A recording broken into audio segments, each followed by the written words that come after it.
ఓం మహాగణాధిపతయే నమః. ఓం గురుభ్యో నమః. ఓం శ్రీమాత్రే నమః. గ్రహస్థితులు చాలా దారుణంగా ఉన్నాయండి. ఎన్ని పూజలు చేసినా ఎంత చేసినా సరే మేము ముందుకు వెళ్ళలేకపోతున్నాము. దానికి మరి ఏదైనా ఒక మార్గం ఉందా అంటే మనకు చాలా మార్గాలు ఉన్నాయి.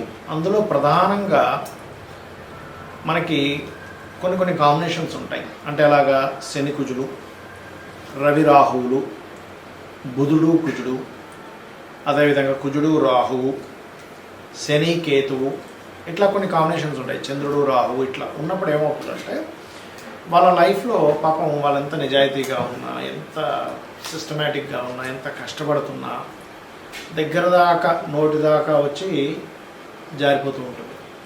అది ఎందుకు అలా అవుతుంది అంటే పూర్వజన్మలో చేసుకుని కొంత కర్మ అనుకోండి. కొంతమంది బాగుంటుంది, మళ్ళీ కొన్ని విషయాల్లో వాళ్ళకు కూడా కొన్ని విషయాల్లో చాలా బాగుంటుంది. అంటే పూర్వజన్మలో చేసుకున్న మంచి కర్మ.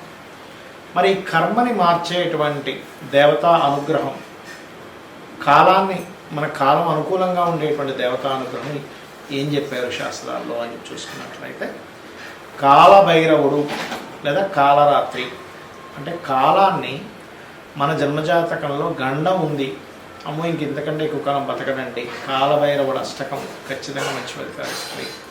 కాలరాత్రి ఉపాసన ఖచ్చితంగా మంచి ఫలితాలు ఇస్తుంది. శివుని యొక్క కోపానికి అంటే శివుడు తన ఏవైతే కనుబొమ్మలు ఉంటాయి, కనుబొమ్మ ముడివేయగా అక్కడి నుంచి పుట్టినటువంటి వాడు కాలభైరవుడు. ఆయన యొక్క ఆవిర్భావం జరిగినప్పుడు బ్రహ్మ అబద్ధం చెప్తాడు. మొగలు పువ్వుని తీసుకొచ్చి ఇదిగో నేను ఆ యొక్క లింగం ఏదైతే ఉంటుందో అగ్నిలింగం యొక్క మొదలు చూశాను అని చెప్పి అబద్ధం చెప్తాడు. శివుడు తెలీదా ఆయన అబద్ధం చెప్తాడు నిజం చెప్తున్నాడు. కాబట్టి ఆ కాలభైరవుడు అతనిలోంచి బయటకు వచ్చి ఐదు శిరస్సులు ఉండే ఒకప్పుడు. అంటే అబద్ధము, నిజాయితీగా లేకపోవడము, మనల్ని మనం తెలుసుకోకపోవడము, మనం ఏదో అజ్ఞానంలో ఉండేటువంటి మనల్ని అజ్ఞానంలో ఉండే ఆ యొక్క శిరస్సు అంటే అబద్ధమైన శిరస్సుని తుంచేస్తాడు కాలభైరవుడు. అంటే మనలో కూడా తెలియకుండా కొన్ని అజ్ఞానాలు ఉంటాయి.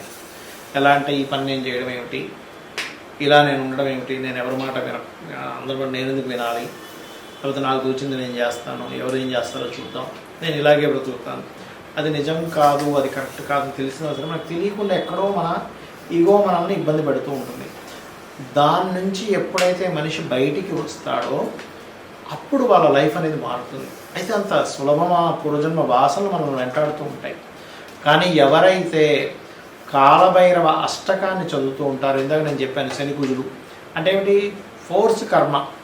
అంటే మీ యొక్క జన్మజాతకంలో శని కుజుల ప్రభావం ఉంది, అది ఏ భావానికి కనెక్ట్ అయిందో ఆ రిలేటెడ్ సంబంధించిన వస్తుంటాయి. అంటే కొంతమందికి అన్నదమ్ముల మధ్యన గొడవలు ఉంటాయి, కొంతమందికి చేస్తున్న ఉద్యోగంలో ఎదుగుదల ఉంటుంది శని కుజుల ప్రభావం ఉన్నప్పుడు, కొంతమంది అయితే మళ్ళీ ఇందులో ఎవరైనా డిపార్ట్మెంట్స్లో ఉంటారు, పోలీస్ డిపార్ట్మెంటు లేకపోతే ఆర్మీ, నేవీ, ఇలాగా ఆ యొక్క డిపార్ట్మెంట్స్లో ఉండేటువంటి వారికి మళ్ళీ ఏం కాదు. ఎందుకంటే కర్మ ఈజ్ ఫోర్సింగ్ కర్మ, పోలీస్ రిలేటెడ్ కర్మ కాబట్టి.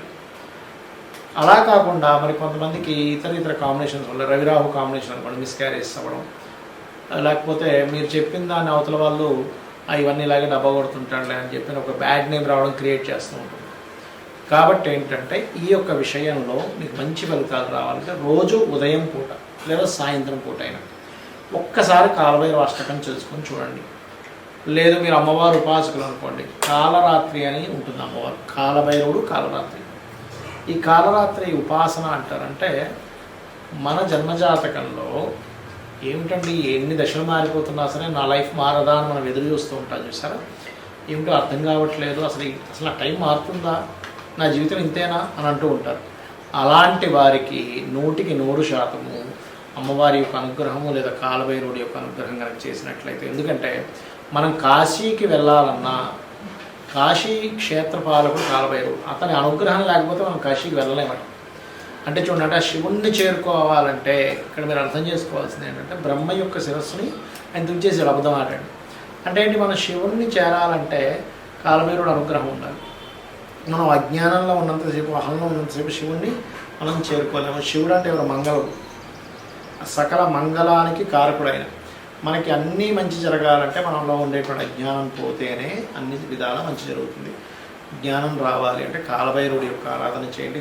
సకల గ్రహ దోషాలు నివారణ అవుతాయి. మనకి దాంతో పెద్ద ఖర్చే ఉండదు, ఒక్క నిమిషం పాటు చదువుకుంటాము, అది పూర్తిగా క్లియర్ అవుతుంది. శ్రీమాత్రే నమః. మేషరాశి వారికి ఈ పక్షంలో ఏం లేదు, అన్ని స్టార్టింగ్ ఎత్తుకోవడం ఎక్కువలే నో. మేషరాశి వారికి ఈ పక్షంలో ఎలా ఉండబోతుంది? మీకు రాశిలో ప్రస్తుతం కీర్తినిచ్చేటువంటి రవి, బుధుడు అంటే షష్టమాధిపతి బుధుడు కలిసి ఉన్నారు. ధనస్థానంలో శుక్రుడు ఉన్నాడు. మరియు అదేవిధంగా 3వ స్థానంలో కమ్యూనికేషన్ స్థానంలో గురువు, 12వ స్థానంలో శని కుజుల యొక్క సంబంధం కలిగి ఉంది. కాబట్టి ఈ శని కుజుల యొక్క సంబంధం ఎప్పుడైతే కలిసి ఉందో ఈ మేషరాశి వారికి ఈ కాంబినేషన్స్ వల్ల, పంచమంలో కేతు ఉండడం వల్ల ఎటువంటి ఫలితాలు జరగనున్నాయి, ఏ దేవతారాధన చేయాలనేటువంటి అంశాలు చెప్తుంది నేనైనప్పటికీ చెప్పిస్తుంది సాక్షాత్ లలిత అమ్మవారిగా భావిస్తూ, ఆ లలితాంబిక అమ్మవారి యొక్క అనుగ్రహం మీకు పరిపూర్ణంగా కలగాలని మనస్ఫూర్తిగా కోరుకుంటూ, ఇక్కడ రాశిలో ఉండేటువంటి రవి బుధుల వల్ల ఎప్పటి నుంచో ప్రమోషన్స్ కోసము ఒక కీర్తి లభించాలని చెప్పి ఆరాటపడేటువంటి వారికి, అందులో ముఖ్యంగా సంతానం కోసం ప్రయత్నం చేసేటువంటి వారికి ఈ యొక్క పక్షంలో అనుకూలత ఎక్కువగా ఉంది. కొంతమంది చూడండి ఐవీఎఫ్లు, ఐఓఎల్ చేయించుకుంటూ ఉంటారు. కాకపోతే ఏంటంటే మీకు పంచమ స్థానంలో అంటే సంతాన స్థానంలో, మంత్రస్థానంలో కేతు ఉన్నాడు. కాబట్టి ఈ కేతువు ఇచ్చేటువంటి రిజల్ట్స్లో పర్టికులర్గా మీకు ఏంటంటే ఈ గణపతి యొక్క ఆరాధన మీరు చేస్తూ ఉన్నట్లయితే ఈ సంతానం విషయంలో అనుకోండి, ప్రేమ వ్యవహారాల విషయంలో అనుకోండి, రాజకీయపరమైనటువంటి అంశాల్లో అనుకోండి, ఎటువంటి ఇబ్బంది కలగకుండా ఉంటుంది, గుర్తుపెట్టుకోండి. అలాగే మరొక విషయం ఏంటంటే ఇక్కడ గమనించినట్లయితే ఈ ధనస్థానంలో ఎప్పుడైతే శుక్రుడు ఉన్నాడో మీకు ఆల్మోస్ట్ మే 12వ తేదీ వరకు రావాల్సిన ధనం రావడము, కుటుంబ అభివృద్ధి. కుటుంబంలో చాలామంది అడుగుతుంటారు, ఏమండి మా కుటుంబంలో ఒక శుభకార్యం అనుకుంటున్నాము, ఆ యొక్క శుభకార్యం అనేటువంటిది ఇప్పుడు అసలు ఉందా లేదా అని అడుగుతుంటారు. శుక్రుడు ఎప్పుడైనా కుటుంబ స్థానంలో ఉన్నప్పుడు కుటుంబంలో శుభకార్యానికి, కొంచెం ధనపరమైనటువంటి విషయాలు, కొంత గ్రోత్కి, అందులో మీకు ప్రత్యేకంగా ఏకాదశ స్థానంలో రాహు ఉన్నాడు. కాబట్టి వ్యాపారాలు, ముఖ్యంగా ఆన్లైన్లో చేసేటువంటి వ్యాపార సంబంధించినటువంటి విషయాల్లో చాలా మటుకు మీకు అభివృద్ధి ఉంటుంది. కాకపోతే దశమాధిపతి ఎప్పుడైతే శని కుజుడితో కలిసి ఉన్నాడో ఇది కొంచెం 12వ తేదీ వరకు ఉంటాడు, కానీ దీని ప్రభావం 14వ తేదీ వరకు ఉంటుంది. కాబట్టి ఏంటంటే ఇక్కడ మీరు గమనించినట్లయితే ఈ యొక్క పక్షంలో వేరే వేరే దూర ప్రాంతాలకు వెళ్ళి ఉద్యోగం చేయడమే మంచిది, వేరే ప్రాంతాలకు వెళ్ళడమే మంచిది.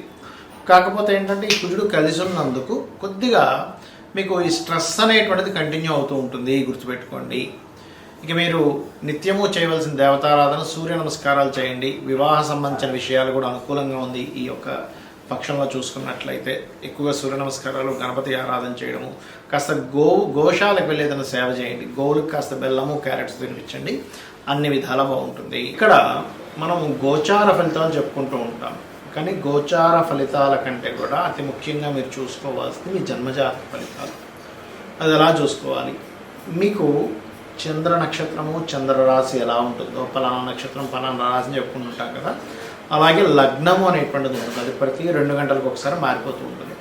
మీరు ప్రధానంగా ఏ లగ్నంలో జన్మించారో చూసుకోవాలి. ఎందుకంటే మీరు జీవితంలో ఎదగాలి, సుఖపడాలి, మంచి రూపురేఖలు ఉండాలి, లేకపోతే మీరు శారీరక శ్రమ పడుతున్న శ్రమకి మీకు ఫలితం రావాలంటే లగ్నం బాగుండాలి. అన్నిటికంటే ముఖ్యంగా లగ్నం గుర్తుపెట్టుకోండి.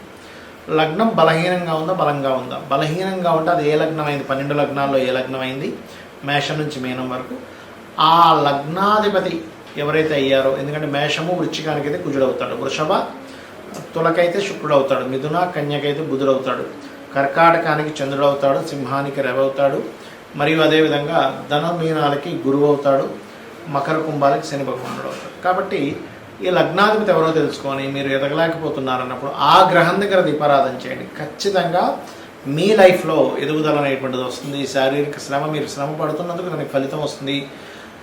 తక్కువ ఆదాయానికి ఎక్కువ శ్రమ పడడం కూడా తగ్గుతుంది, గుర్తుపెట్టుకోండి. కొంతమంది చూడండి గొడ్లా కష్టపడుతుంటారు కానీ ఫలితం రాదు. ఇది లగ్నం. మరి ధనపరమైనటువంటి విషయాల్లో చాలా ఇబ్బంది పడుతున్నామండి అన్నప్పుడు జాతకం లేదు, ఓం సంపత్కరి సమారూఢ సింధుర వ్రజ సేవిత అయిన మంత్రం చేసుకుంటే ఖచ్చితంగా గ్రోత్ ఉంటుంది.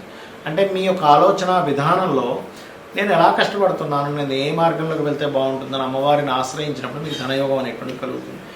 దాంతోపాటు మీ ధనాధిపతి ఎలా ఉన్నాడో చూడాలి. ధనాధిపతి మీకు వ్యాపారంలో ధనయోగం ఇస్తున్నాడా, ఉద్యోగంలో ధనయోగం ఇస్తున్నాడా, ఆ ఉద్యోగంలో ఉన్న స్టేట్లో ఉంటే ఇస్తున్నాడు, వేరే ప్రాంతాలకు వెళ్ళాలా, వేరే ఊరు వెళ్ళాలా, వేరే దేశానికి వెళ్ళాలా అనేటువంటిది ఉంటుంది. అది మెడికలా, మార్కెటింగా, లేకపోతే ఫుడ్ రిలేటెడ్ వాటి మూలంగా ఉందా అనేటువంటిది చూసుకోవాలి. అందుకే చిన్నపిల్లలు చదువుకునేటప్పుడు కూడా మీ అబ్బాయి యొక్క విద్యాస్థానానికి ధనస్థానానికి ఉండే లింకుని చూసి దానికి సందర్భంగా అంటే దానికి అనుగుణంగా మీరు కనుక చదివించినట్లయితే వాళ్ళకి ఉపయోగపడుతుంది. ఆ చదువు లేనట్లయితే కొంతమంది చూడండి ఏదో చేస్తారు కానీ పెద్దగా ఉపయోగపడలేదంటే అటువంటివి జరుగుతూ ఉంటాయి. అదే రకంగా అన్నదమ్ములతో వచ్చే ఇబ్బందులు 3వ స్థానంలోని. విద్య ఎందుకు అవ్వట్లేదు, చాలామంది చూడండి పిల్లలకి లక్షలు పెట్టి స్కూల్లో జాయిన్ చేయించిన చదవలేకపోతుంటాడు. ఎందుకంటే చతుర్థ భావం పాడవుతుంది.